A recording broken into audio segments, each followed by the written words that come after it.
So as I was saying, we have some snipers to deal with. And to sum up what I was trying to say in the last video, they are dangerous, but not as dangerous as you might think. Probably not as dangerous as they should be, to be honest. They're no Halo 3 Jackal snipers, let's put it that way. But, and one of the things that makes them so easy is the fact that you can trace them back to their, you can trace their line of sight back to them because they have their little, laser targeting system thing on, from the, sniper rifle, which I'm not going to say what it's named until the next mission when we actually get to use it. But snipers in a lot of their games don't have that. So they're exceptionally easy to trace in this game. So here we have another brute to fight, and this one in particular can be really annoying because you don't have as much room to maneuver around him like you did in the previous fight. So getting a shot on his back is going to be time consuming to say the least.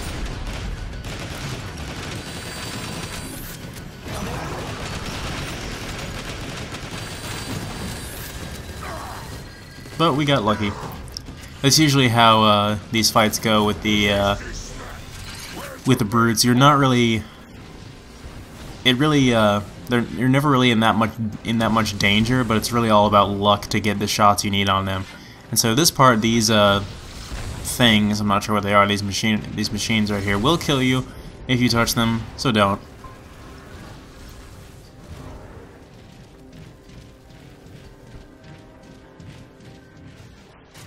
Dark Energon online.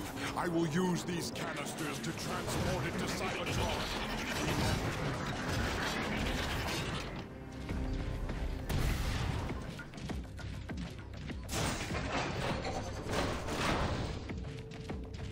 You kind of get desensitized sometimes to having the dash ability.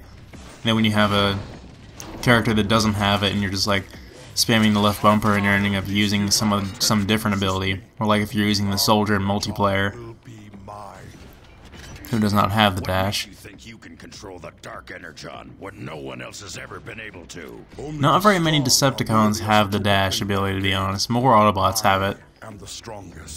I think Brawl and Barricade and one other are probably the only Decepticons that have it in the campaign. Cybertron. Uh-oh, we got flyers. Flyers inbound.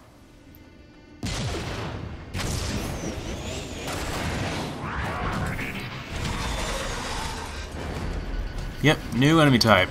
And these guys are the jet type Transformers. The flyers, as they're going to be called for now, but they're going to be called aerial bots once we actually get them to get fighting the actual Autobots. And they're not all that hard to take down. They're extremely agile in their robot modes, and they carry some pretty nasty weapons like the X-12 Scrapmaker chain gun.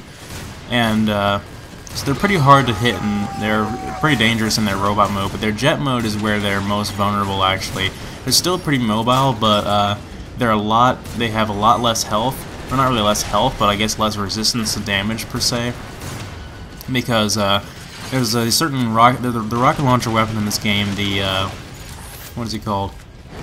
Where do we go now, Megatron? I can't remember. It's a handheld rocket launcher. And, it's it will lock on to vehicles, and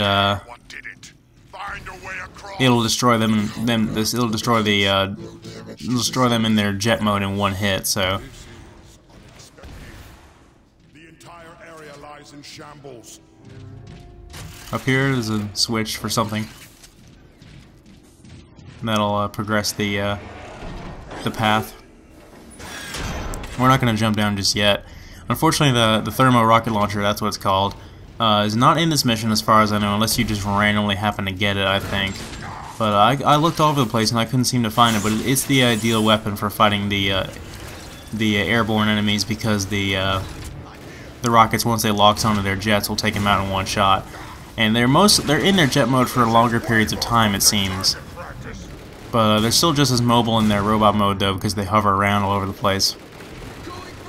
And they swap back and forth really quickly, as you can see. The pistol is still pretty effective against them. If you can get like two, maybe 3 shots in their jet mode, that'll kill them, and a headshot if they're in robot mode, which is not recommended because their heads are even harder to hit, it seems, with these guys than with the other guys we've been fighting, since they're so mobile. But when they're in their robot mode and they're hovering, you can hit them in their feet thrusters, and they'll also that's also considered a weak spot because you'll send them like flying out of control or some crap. It's pretty crazy. But let's see what else. Oh, there's an overshield up there. That's why I was up there. The overshield in this game is basically exactly what you think it would be. It's just an additional layer of health on top of your existing one. It cannot be replenished except by picking up another overshield.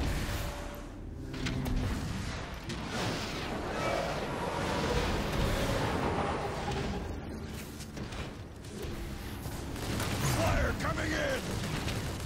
But as far as attacks go, these guys have more attacks when they're in their jet mode because they have the machine guns and the rockets, and they'll basically they'll attack you quite ferociously in their jet mode, but they can't really do that much damage. Like you'll be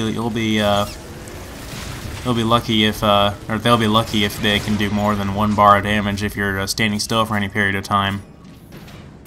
Now this area out here where this section of the space station has been utterly destroyed and you're just floating amongst the wreckage, there's not a whole lot of room to maneuver out here, which is why it would be nice to have the thermo rocket launcher so you can kill these guys in one shot and not have to worry about dodging their attacks with such little room.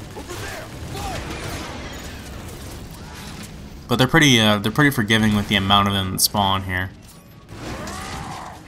Another EMP shotgun. Usually that's, if the thermo rocket launcher spawns in this mission, that's usually where you're going to get it.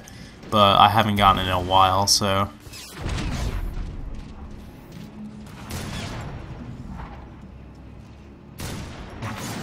As far as I can tell, it's not supposed to be in this mission. As you can see, I'm trying to hit this guy when he's in his robot mode, and it's damn near impossible. Even Megatron's having a hard time there with the fusion cannon's blast radius. The dash ability is also really nice for making these jumps, because some of them, if you double jump too soon, you might not have enough momentum to clear these gaps, because there's a lot of platforming in this game, which you know I'm a big fan of.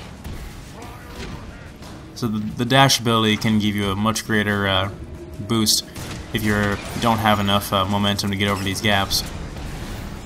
Which can happen, but it shouldn't, because you're not supposed to rely on the dash ability. After all, you are supposed to be able to make these jumps as any of these 3 characters, and Megatron doesn't have the dash ability, so you just have the hover ability. But would you really want to wait for the hover ability to recharge after every jump?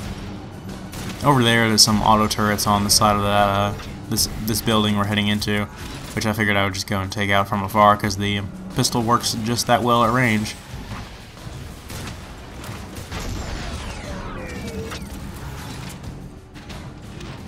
But yeah, about the flyers again, they have like a machine gun attack that they'll use, and then they'll have a bombing run where they'll just like fly over you and drop a bunch of missiles on you, and that's the most dangerous of the 2 attacks.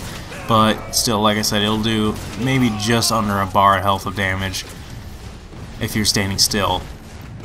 So they're really not all that dangerous, it's just they come in such very large numbers. So as we head back in here, we'll finally take a break from those guys and have to fight some more scouts again. And our overshield wore off pretty quickly there. That's the downside of hard, is you just take damage like crazy. You can't really, you don't really resist that much damage at all.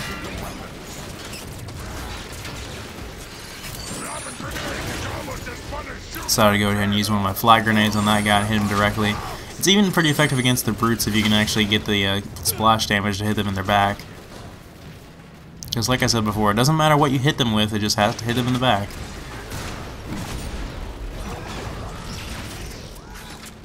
More grenades over here, that's why I went ahead and used those up.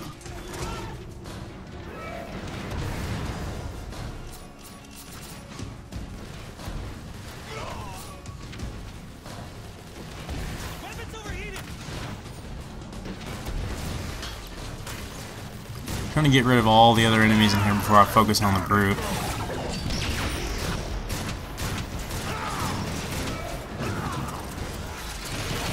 Got a pretty clear shot at him there.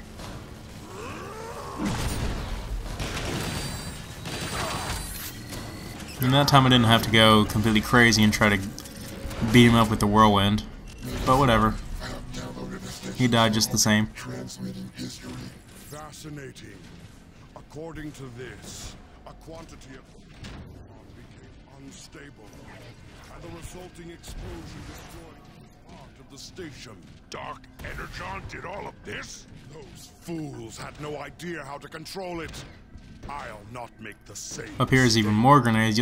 These particular crates, eventually you'll recognize them as grenade boxes.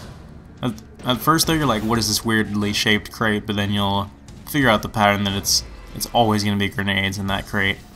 And then the small crates always usually have ammo, and the bigger ones have that look like they're almost two crates combined. Have the weapons, I believe. I think that's the way it works.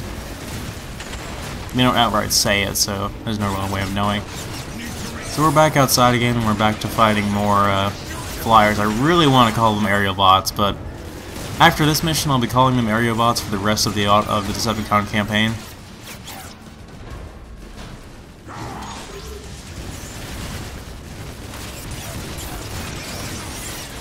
Pistol is still the way to go. You can still hit them with your neutron assault rifle, but you don't really have to.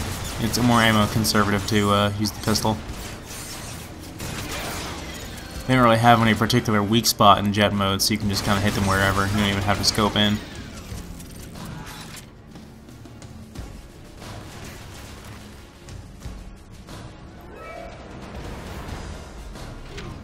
More platforming moving along the path here.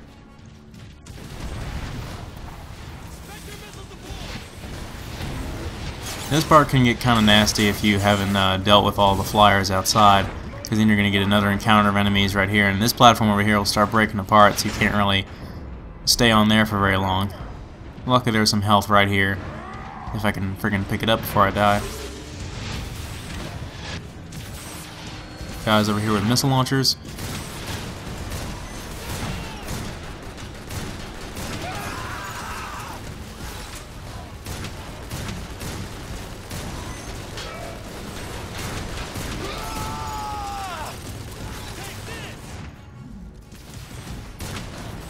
Will be online shortly.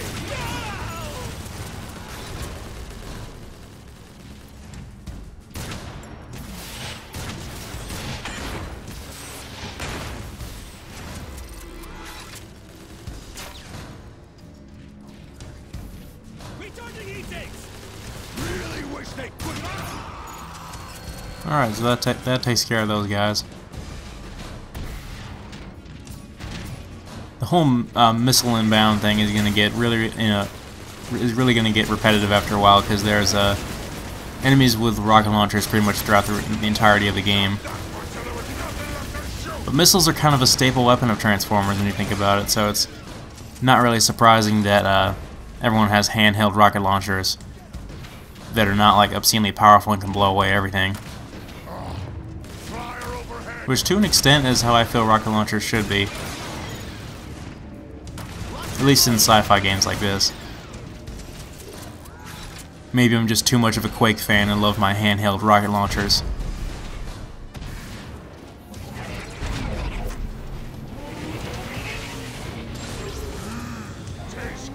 This is like the first time I've transformed this whole video.